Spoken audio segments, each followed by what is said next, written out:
Nueva York, la capital mundial del poder y la sofisticación. Y en el centro de la ciudad, un museo que guarda oscuros y extraños secretos. Una escultura desnuda relacionada con un asesinato, el misterioso poder de un templo egipcio. Una armadura que arroja luz sobre la sed de sangre de Enrique VIII. Secretos escondidos a la vista de todos en el Museo Metropolitano de Arte de Nueva York.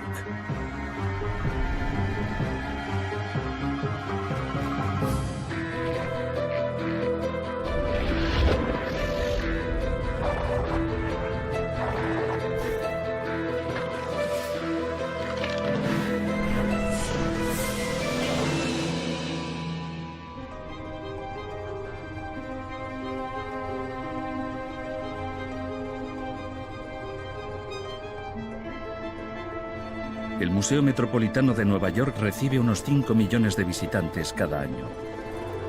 Durante un siglo y medio, el Museo Metropolitano ha sido el centro de arte más famoso y distinguido del mundo entero, en una ciudad que define la cultura americana.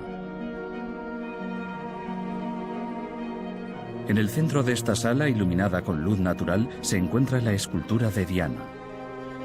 Muchas esculturas muestran el desnudo humano, pero en este caso el desnudo es crucial. La desnudez de Diana fue el primer caso de asesinato que ocupó portadas de prensa sensacionalista. Un millonario drogadicto y vividor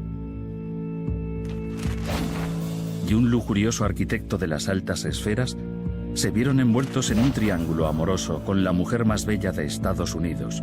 Y todos tienen una conexión directa con la escultura de bronce de Diana, la antigua diosa de la caza. En 1892, Diana era el objeto más alto del horizonte de Manhattan. En la América victoriana, esto resultaba muy arriesgado. Encargada por el arquitecto Stanford White, la escultura fue esculpida por el escultor estadounidense Augustus Saint Gaudens. Diana se está dando un baño en un lago y se da cuenta de que alguien la está espiando. Se levanta desnuda y dispara una flecha al joven príncipe Acteón, que se convierte en un ciervo. Al estar desnuda en la historia, el escultor pensó que sería una buena idea esculpir su figura. White colocó a Diana en el punto más alto de lo que antes era el Madison Square Garden. No el estadio de baloncesto que conocemos, sino un edificio anterior coronado por una torre ornamental.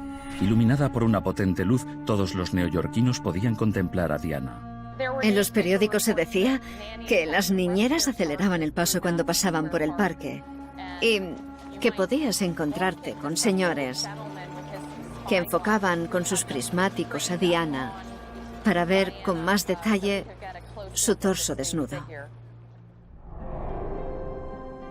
Diana era un personaje de la mitología romana, pero apareció en unos Estados Unidos que cada vez eran menos recatados y donde había menos pudor. Una mujer real que encarnaba el espíritu de Diana era la modelo de artistas Evelyn Nesbit. Muchos neoyorquinos pensaban que su rostro y su cuerpo fueron la inspiración para la creación de Diana. Como las supermodelos de hoy en día, Evelyn se hizo famosa por su físico y después su fama atrajo más fama. Su vida se convirtió en el objetivo de cotilleos y rumores publicados en un nuevo tipo de periódico que la ciudad de Nueva York impulsó, la prensa sensacionalista. Barry Levine es el director ejecutivo del National Enquirer. Evelyn era una Marilyn Monroe. Si la comparamos con las actrices de Hollywood de la actualidad, sería como Angelina Jolie, una mujer que encarnaba las fantasías de cualquier hombre de esa época. Stanford White también tenía esa fantasía. El famoso arquitecto era un mujeriego empedernido. Se rumoreaba que tenía un picadero en un ático del Madison Square Garden, donde sedujo a muchas jóvenes, como Evelyn Nesbit. Wanderly White es la bisnieta de Stanford White. La conoció cuando ella apenas tenía 14 años, pero ya lucía una belleza deslumbrante, y él se dio cuenta y decidió ponerla bajo su tutela. Hay que tener en cuenta que a principios de siglo, una mujer de 14 años estaba en edad de casarse y de tener hijos. Era una sociedad diferente a la actual. A pesar de su juventud, que se convirtieran en amantes no implicaba pedofilia, como lo implicaría hoy. La biógrafa de Evelyn Nesbit, Paula Uruburu, tiene otro punto de vista más negativo sobre las preferencias sexuales de White y sus métodos de seducción. Stanford White tenía lo que él llamaba pisos acogedores. Tenía pisos así en varios puntos de la ciudad y solía invitar a chicas jóvenes, y también a Evelyn, como aquella fatídica noche. Le ofrece champán y en la otra punta del apartamento tiene un columpio de terciopelo rojo que cuelga del techo. Ella se sube al columpio que cuelga de las vigas del techo en una de las esquinas del piso. Y él la columpia y le pide que le dé una patada al parasol japonés de papel que cuelga del techo. Cuanto más fuerte la columpia, más se acerca al parasol. Ella llevaba un par de copas de champán de más. Evelyn lo describe en sus memorias como que cuando entró en la habitación era virgen y cuando salió ya no lo era. Y cuando ella entiende lo que ha pasado, White está a su lado desnudo y ella está semidesnuda. Entonces él le dice que ahora le pertenece. Evelyn mantuvo esta unión en secreto, incluso del hombre que acababa de entrar en su vida, el millonario mujeriego Harry Thaw. Harry Thaw nació en una familia rica. En la década de 1890 no había impuesto sobre la renta, pero en el momento en el que cumplió los 18, su madre le sube la paga a $80.000 al mes, lo cual era una locura. Harry probablemente fuera cocainómano. Siempre tenía la mirada como de estar fuera de sí. En casi todas sus fotos parece estar ido. Harry abusaba de todo lo que se podía abusar. Stanford White usó su extensa influencia en la sociedad de Nueva York para perjudicar a Thaw. Se odiaban. Thaw tenía un gran problema con la cocaína y le daban ataques en los que destrozaba muebles del siglo XV que mis tatarabuelos habían traído de Europa. Stanford White había conseguido que lo vetaran en todos los clubes. Thaw consideró esto como un gran ultraje y respondió casándose con la amante de Stanford White. En su noche de bodas, Evelyn le confesó que había perdido la virginidad con White. Eso desató una terrible ira en él, y con el paso del tiempo acabó golpeando a su mujer con una fusta para perros. Cuando Thaw se dio cuenta de que ni le había roto el corazón a Stanford White, ni lo había enfadado con el matrimonio, enloqueció. Entonces, desarrolló la teoría de que Stanford White había arruinado a su esposa y la había usado como modelo para la estatua del Madison Square Garden. La ira de Thaw, alimentada por su indignación y la cocaína, lo llevó a idear un plan. Decidió que White debía pagar con su vida.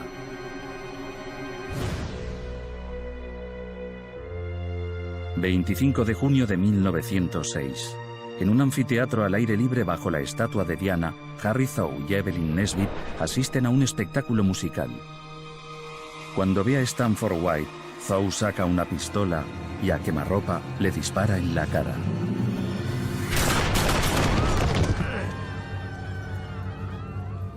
White se desploma. La gente empieza a gritar y a huir del hombre que empuña un arma.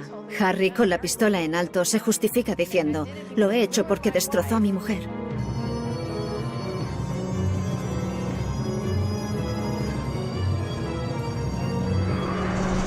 Bajo la estatua que había desencadenado la ira de Thaw, Stanford White murió en un charco de sangre.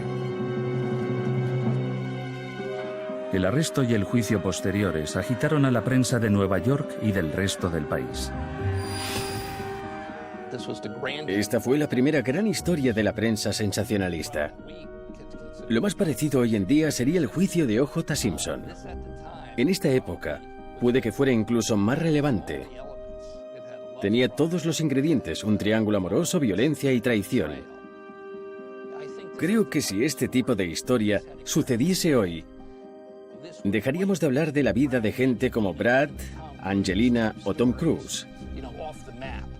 Hablaríamos de esta historia sin parar. El primer veredicto resultó en empate del jurado.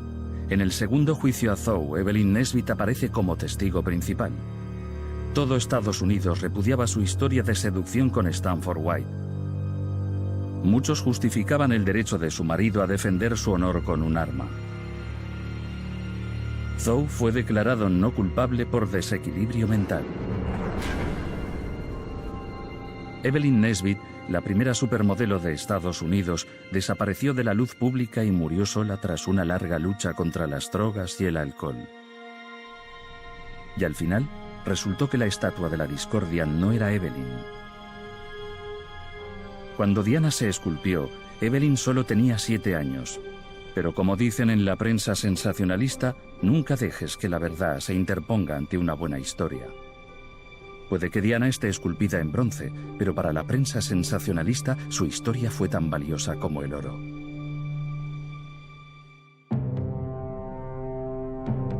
A continuación, una armadura arroja luz sobre la sed de sangre de Enrique VIII.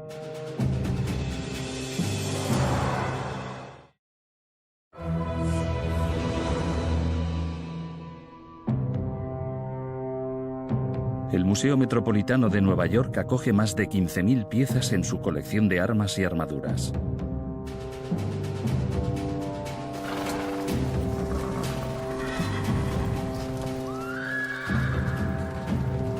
Una pieza en concreto fue el centro de un misterio. Durante muchos años, esta armadura perteneció supuestamente a un aristócrata francés del siglo XVI. Pero recientemente unos escritos y pruebas forenses han conseguido demostrar algo sorprendente. Esta es la última armadura de combate de un rey inglés, Enrique VIII. Armados con datos, esperamos resolver este pequeño enigma. ¿Por qué un rey que había sido atlético y popular acabó su reinado siendo un tirano obeso? El comisario Stuart Pearce ayudó a dilucidar quién fue el verdadero dueño de la armadura. 1547 fue el año en el que Enrique VIII murió. Realizaron un inventario completo de sus pertenencias. Este incluía cosas como todas sus sillas, sus sábanas o sus armaduras. Y había una armadura llamada italiana, cuya descripción es muy similar a la de la que tenemos aquí. La armadura era muy similar, pero Pearce no podía estar seguro del todo. Ni siquiera podía asegurar que la armadura de Enrique VIII había llegado hasta nuestros días. Pero tenía una pista, el testamento del conde de Pembroke, que menciona que había recibido una armadura por parte de su benefactor, Enrique VIII. Los documentos eran reveladores. Teníamos que observar la armadura con otros ojos. Esta nueva observación reveló algo que nadie había visto antes. Solo al desmontar la armadura y al observar cada detalle, nos dimos cuenta de que la habían modificado. Algunos trozos tenían un color diferente. Los grabados estaban retocados y los dorados más brillantes. Entonces Pearce vio algo que solo se podría encontrar en una armadura de Enrique VIII. Se añadieron broches, y estos broches tenían las rosas de los Tudor. La rosa Tudor era el símbolo de Enrique, su motivo decorativo favorito. Un emblema del que nadie se había percatado en los últimos 400 años. El factor decisivo fueron las grandes dimensiones de la armadura. Se confeccionó para una cintura de 130 centímetros. La persona que iba a vestirla sufría obesidad mórbida. A la biógrafa de Enrique VIII, Susanna Liscombe, no le sorprende que el rey estuviera tan gordo. El problema con los hábitos alimenticios de Enrique VIII es que casi solo comía carne. Por aquel entonces, solo comía carne quien podía permitírselo. Posiblemente llevara una dieta baja en vitaminas. No comía verduras frescas, ninguna de las 5 piezas recomendadas al día. Es normal que cogiera tanto peso con tanta proteína y sin hacer ninguna actividad física que la quemara. Cuando era joven, Enrique VIII era apuesto y atlético. Liscombe cree que un hecho concreto pudo ser el causante de su obesidad y puede que hasta de un cambio negativo en su personalidad.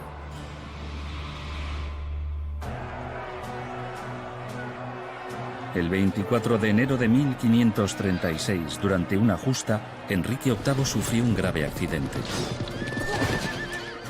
Un traumatismo craneal lo dejó inconsciente durante 2 horas. A partir de entonces se volvió más imprevisible y violento. A los pocos meses ordenó que decapitaran a Ana Bolena. Durante el resto de su reinado ordenó la ejecución de más de 50.000 súbditos.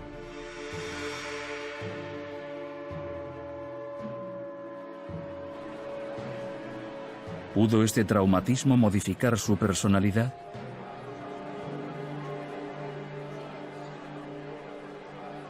Puede que se dañara la corteza cerebral y, como podemos comprobar en los periódicos deportivos durante los últimos años, los jugadores de fútbol americano o de cualquier otro tipo de deporte que han sufrido lesiones cráneoencefálicas son propensos a sufrir trastornos de personalidad. Creemos que esto mismo le pasó a Enrique VIII. Si fue un accidente en las justas lo que cambió la personalidad de Enrique, ¿por qué la cambió a peor? El doctor Naftali Beril es un neuropsicólogo de Nueva York y trata casos como este todos los días. A menudo te dicen que antes de sufrir el traumatismo eran personas normales. Después del accidente les cambia la personalidad y los familiares y conocidos te comentan este tipo de cosas. Se comportan de tal manera que evidencia que no son capaces de controlarse. Se vuelven irritables, violentos, impredecibles, irascibles y odiosos. Y en ocasiones son capaces de cometer crímenes como consecuencia.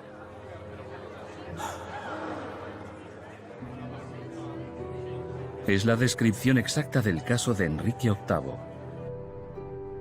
Y esta armadura, confeccionada cuando estaba tan gordo que apenas podía caminar, mucho menos luchar en una batalla, demuestra que su ambición era desmesurada. En la última etapa de su vida intenta recuperar la gloria perdida. Así que en 1540 pensó, invadiré Francia de nuevo. Para liderar la invasión, Enrique VIII ordenó que agrandaran su armadura.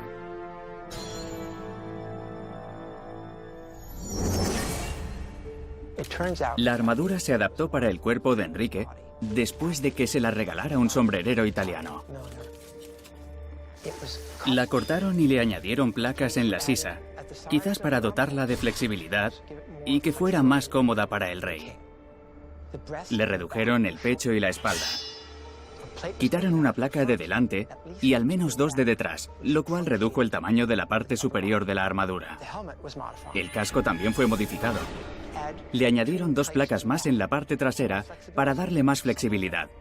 Esto tuvo que ser una petición expresa del rey, ya que no era necesario. Ignorando las advertencias de sus consejeros, Enrique VIII se enfundó en su armadura y lideró al ejército inglés hacia Francia. La invasión fue un completo desastre. Poco después, Enrique VIII murió. Un hombre enorme que sufrió un enorme fracaso. Su legado fue una guerra innecesaria y una economía mermada.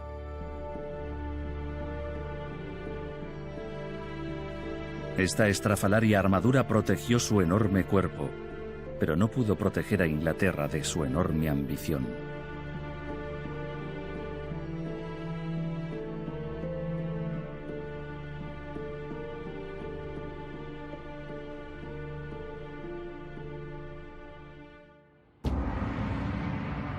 A continuación veremos un templo egipcio que acerca el poder divino de los faraones a los neoyorquinos.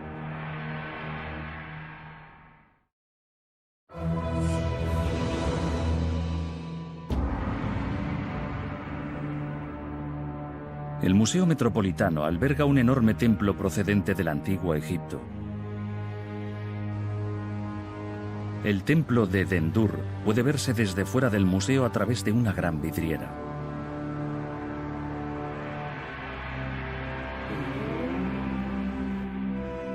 Mide 25 metros de largo y 8 de alto. La galería donde se halla tiene el mismo tamaño que un campo de fútbol. Es uno de los reclamos más potentes del Met.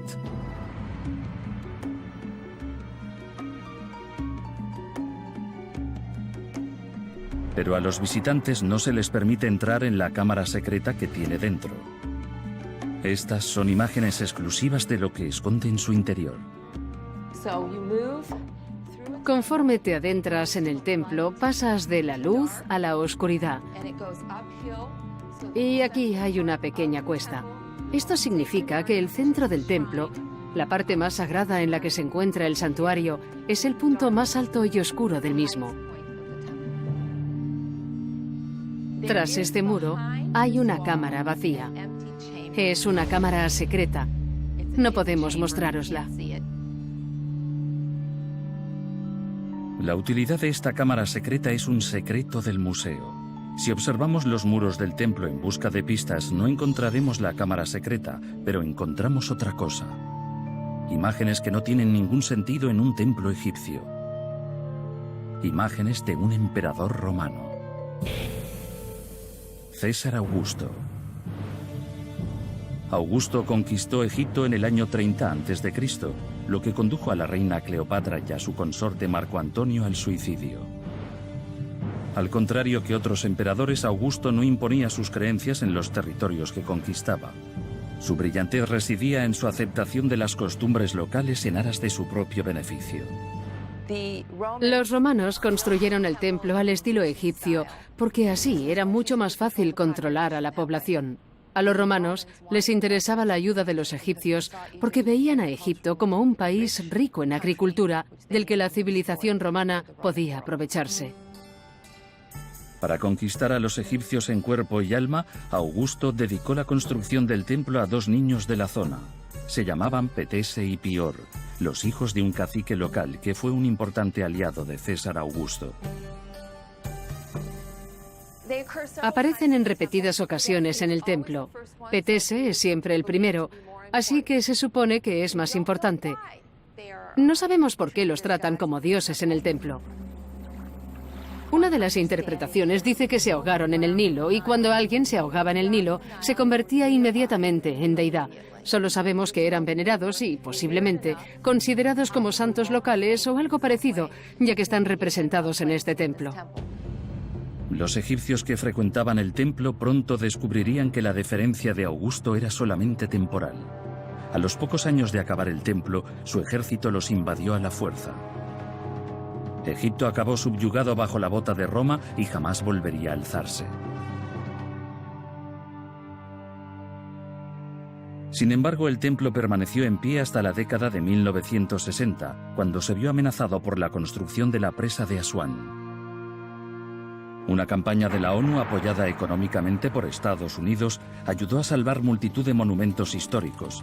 Como muestra de gratitud, Egipto le regaló a Estados Unidos el templo de Dendur. El regalo venía con una condición. El templo debía estar disponible para todo el mundo a cualquier hora. El Met dispuso una galería cubierta con una gran vidriera para que todo el mundo pudiera contemplarlo en cualquier momento. Para los que creían en los dioses de los faraones, si un templo permanece a disposición de todos, conserva su poder espiritual. ¿Cuál es ese poder? ¿Y qué hay de la cámara escondida entre los muros del templo?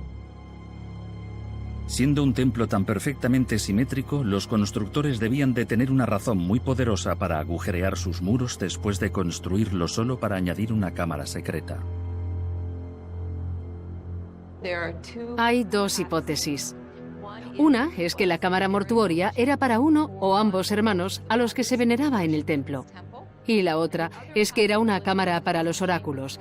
Es decir, había una persona allí y llegaba un feligrés o un sacerdote que le hacía una pregunta y ellos obtenían una respuesta desde un sitio secreto.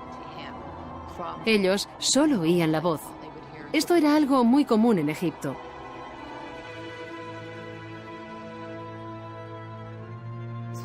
Los oráculos existían, pero no sabemos si la cámara se usaba para eso. No tenemos una respuesta segura.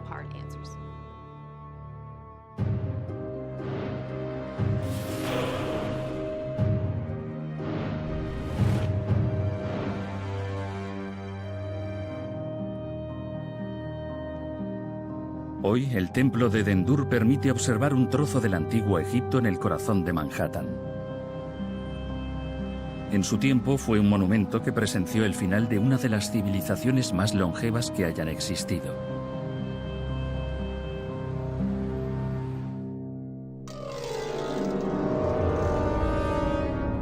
A continuación, analizaremos las reliquias de la cristiandad para descubrir un talismán de la esperanza y el anuncio del fin del mundo. Hay mucha gente intentando demostrar si Jesucristo y una figura del Antiguo Testamento como Moisés existieron realmente o no. ¿Fueron personajes históricos o personajes de ficción como Aquiles? En torno a esta idea gira el debate teológico actual, y este cáliz y lo que representan sus grabados pueden aportar mucho a este debate. Esta pieza fue descubierta a principios de 1900 en Antioquía, en Siria, dentro de un pozo junto con otras valiosas reliquias cristianas. Poco después de la crucifixión, Antioquía se convirtió en el epicentro del cristianismo. San Pedro y San Pablo predicaban aquí. ¿Es posible que trajeran ellos el cáliz de Cristo? Varios análisis exhaustivos demuestran que la pieza está compuesta por dos capas completamente diferentes. La capa externa está decorada artesanalmente con imágenes de Cristo y sus discípulos, pero la capa interna es una copa sin ningún adorno, el tipo de recipiente que podía usar un pobre carpintero como Jesús. Poco después del comienzo de la Primera Guerra Mundial, esta reliquia fue trasladada a Nueva York para protegerla. Un reputado experto la examinó y confirmó que era el cáliz de Cristo.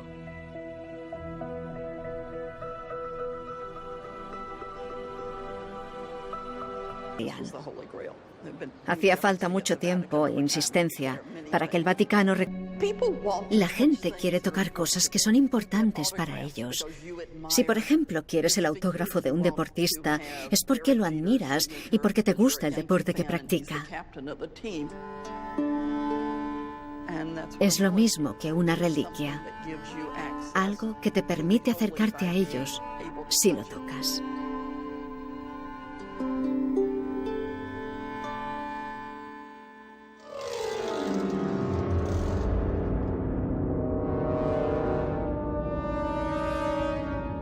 De la esperanza cristiana pasamos a los vaticinios del fin del mundo. Este es un manuscrito del Apocalipsis, un volumen del siglo XIV que contiene dramáticas y terroríficas ilustraciones sobre el fin del mundo. El manuscrito está expuesto en un museo asociado al Met conocido como Los Claustros. Tiene un aire medieval porque se construyó en base a elementos de este tipo de arquitectura. Las puertas, ventanas y paredes fueron adquiridas en Europa y trasladadas a Nueva York. El edificio posee una belleza serena que es mucho más que la suma de sus elementos medievales.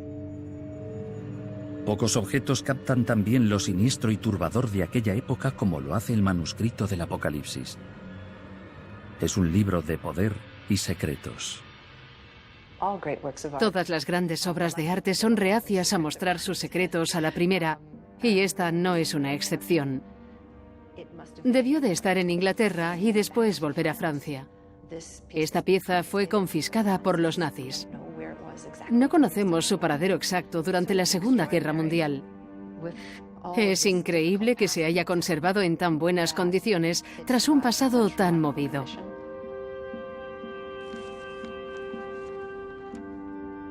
El manuscrito vaticina que el mundo tal y como lo conocemos está condenado a desaparecer. Y tal y como está descrito en el Testamento de San Juan, el fin será anunciado por los 4 jinetes del Apocalipsis, quienes traerán plagas, guerra, hambre y muerte. Bernard McGinn es un catedrático jubilado de teología de la Universidad de Chicago. La interpretación literal del Libro de las Revelaciones sigue viva y de actualidad en el siglo XXI. Según ciertas encuestas, una gran parte, si no la mayoría, de los creyentes estadounidenses creen que Jesucristo volverá en nuestros días. Para algunos creyentes ya se aprecia la llegada del Apocalipsis. La literatura apocalíptica es, en parte, la respuesta a una crisis. Una crisis que, de alguna manera, concluirá con el final de una era. Pero a veces ese final se ve muy lejano.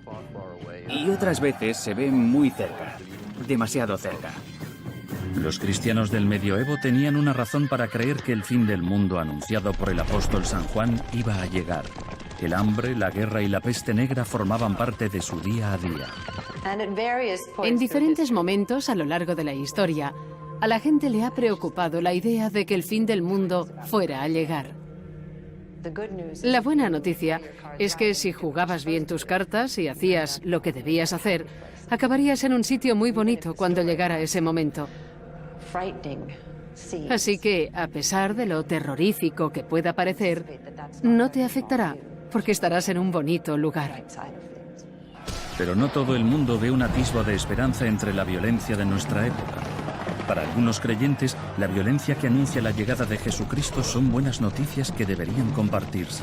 Las ilustraciones del libro transmiten un poderoso mensaje que aún se tiene en cuenta en la actualidad.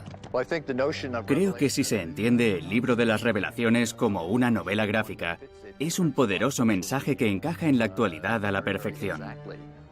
Este libro es capaz de encajar gráficamente en el imaginario de cualquier era en la que se sitúe. Ningún libro de la Biblia ha sido tan revelador ni ha influido tanto en el arte y en la literatura como el libro del Apocalipsis. Hay otro misterio acerca de este libro. Faltan páginas. Hay pruebas de que el manuscrito está incompleto. Faltan imágenes. Puede que desaparecieran hace relativamente poco. Si paso esta página veréis que le falta una parte. Falta media página. La han cortado. No hay manera de saber cuándo fueron arrancadas o quién las arrancó, pero el libro estuvo en manos de los nazis y Hitler estaba obsesionado con lo sobrenatural. ¿Creían él o sus seguidores que este manuscrito tenía algún tipo de poder especial? El manuscrito del Apocalipsis advierte expresamente que uno debe tener mucho cuidado con la interpretación de estas palabras. Es decir, que puedes acabar en el infierno si no las interpretas correctamente. Este libro es clave para entender el pasado y anticiparse al futuro. Tiene una influencia que aún hoy sigue viva.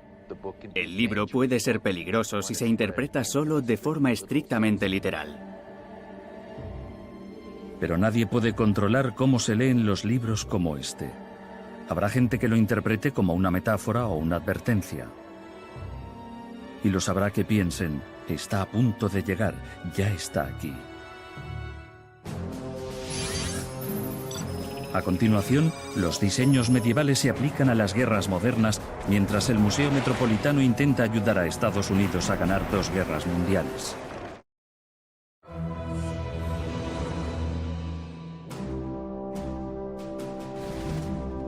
En la Edad Media, los armeros europeos se encargaban de proteger la vida de los caballeros.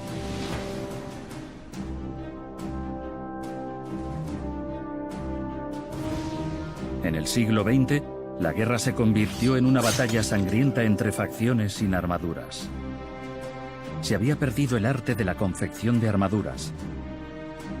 Pero cuando Estados Unidos entró en la Primera Guerra Mundial, en 1917, los militares, preocupados por las bajas potenciales, vinieron al Museo Metropolitano. Bajo las salas abiertas al público hay una habitación que pocas personas han visto, una habitación que jugó un papel crucial a la hora de salvar innumerables vidas de soldados. Stuart Pearce es el comisario que custodia las armas y las armaduras. Uno de los aspectos menos conocidos del Museo Metropolitano es su contribución en conflictos bélicos, en la Primera y la Segunda Guerra Mundial. En 1917, el Departamento de Defensa de Estados Unidos contactó con el comisario de Armas y Armaduras, Bashford Dean, y le pidió que usara sus conocimientos históricos sobre armaduras antiguas para diseñar cascos y protecciones corporales para el conflicto.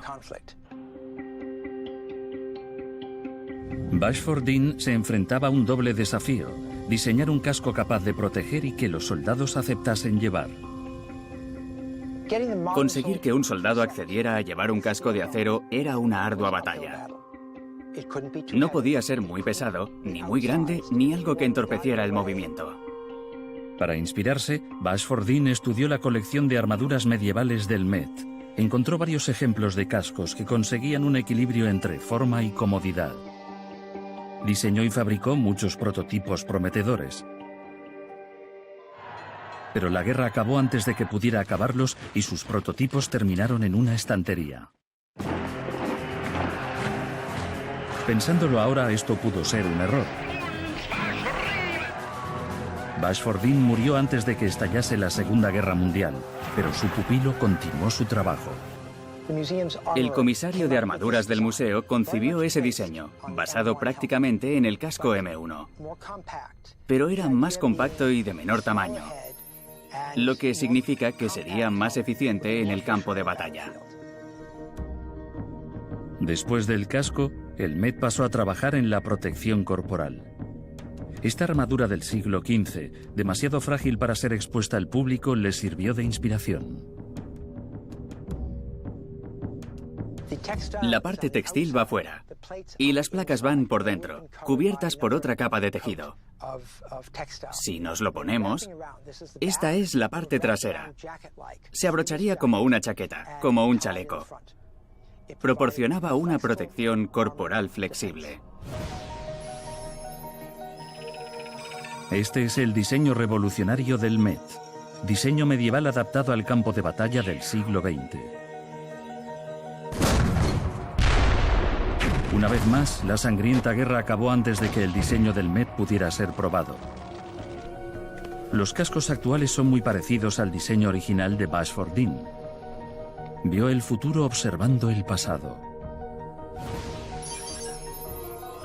La armadura del Met fue incluso más profética. Algunos soldados llevan en la actualidad protección corporal hecha con placas que están sujetas por un material flexible. Esta protección corporal puede detener el disparo de un rifle de gran calibre. Esta es la armadura del siglo XXI. Pero el diseño original fue llevado a cabo por armeros medievales y actualizada por los comisarios del Museo Metropolitano. Por desgracia, nadie sabe cuántas vidas habrían salvado los prototipos del Met si se hubieran comenzado a producir hace un siglo.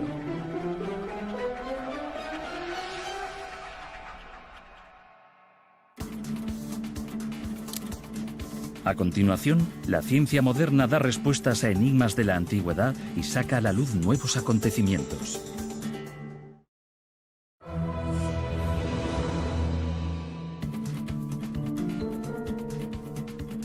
...186.000 metros cuadrados... ...más de 2 millones de obras de arte... ...5 millones de visitantes al año... ...en cada rincón del Museo Metropolitano de Nueva York hay una maravilla...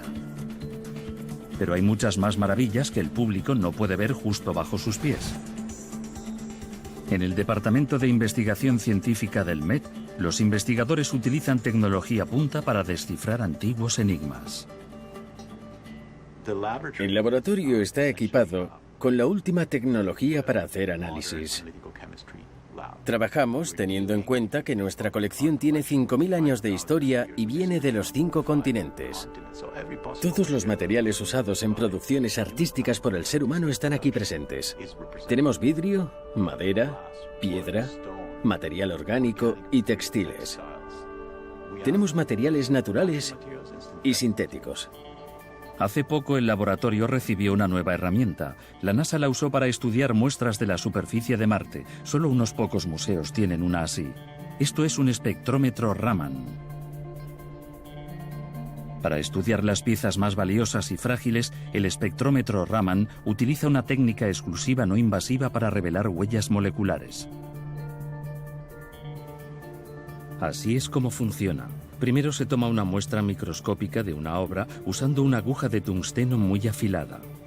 La muestra tiene un diámetro menor que el de un pelo humano. Después se coloca en una solución química que contiene minúsculas partículas de plata.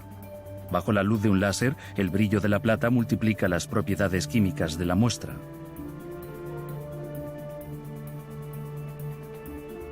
El láser rastrea la muestra en busca de su huella molecular.